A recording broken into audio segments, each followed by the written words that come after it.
রব্বানা তাকাব্বাল মিন্না ইন্নাকা আনতাস সামিউল আলিম। ও আল্লাহ, তুমি আমাকে হুকুম দিয়েছিলে তোমার ঘর তৈরি করার জন্য। আমার সন্তানকে নিয়ে আমি তোমার ঘরটাকে তৈরি করেছি। এবার তুমি আমাদের এই সওয়াবের কাজটাকে তুমি কবুল মঞ্জুর করে নাও। সুবহানাল্লাহ বলেন। এখান থেকে আমাদেরকে শিক্ষা দিলেন, যখন কোনো আল্লাহ রাব্বুল আলামিনের হুকুম যখন তোমরা পালন করতে পারবে, তোমরা শুকরিয়া আদায় করো।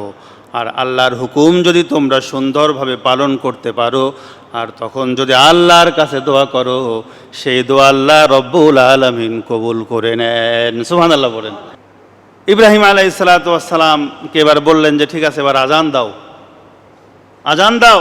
তো তাফসীরে কুরতুবীর ভিতরে আসছে, ইব্রাহিম আলাইহিস সালাতু ওয়াস সালাম বললেন, ও আল্লাহ, এখানে আমি আছি, আমার সন্তান আছে, আমার স্ত্রী আছে, আর কেউ নাই। আমি যদি এই ধুধু মরুভূমি থেকে যদি আজান দেই, কার কানে যাবে? কেউ তো শুনবে না। আল্লাহ রাব্বুল আলামিন বললেন, তুমি আজান দাও, আর তোমার এই আওয়াজ সমস্ত মানব জাতির কর্ণকুহরে পৌঁছে দেওয়ার দায়িত্ব আমি রব্বুল আলামিনের। বলেন সুবহানাল্লাহ। ইব্রাহিম আলাইহিস সালাতু ওয়াস সালাম আজান দিলেন। ওই আজানের আওয়াজটা আল্লাহ রাব্বুল আলামিন সমস্ত মানুষগুলোর কর্ণকুহরে পৌঁছে দিলেন। সুবহানাল্লাহ বলেন। যেই সমস্ত মানুষগুলো তার মায়ের কোলে ছিল তাদের কানেও পৌঁছে দিলেন। যেই সমস্ত মানুষগুলো তার মায়ের গর্ভে ছিল তাদের কানেও পৌঁছে দিলেন। যেই সমস্ত মানুষগুলো তার বাবার পৃষ্ঠদেহ ছিল তাদের কর্ণকুহরেও পৌঁছে দিলেন। ওই কর্ণকুহরে পৌঁছে দেওয়ার পরে যেই সমস্ত মানুষগুলো উত্তর দিয়েছে লাব্বাইক আল্লাহুম্মা লাব্বাইক, লাব্বাইক, হাজির হয়ে গেলাম, উত্তর দিয়ে দিলাম।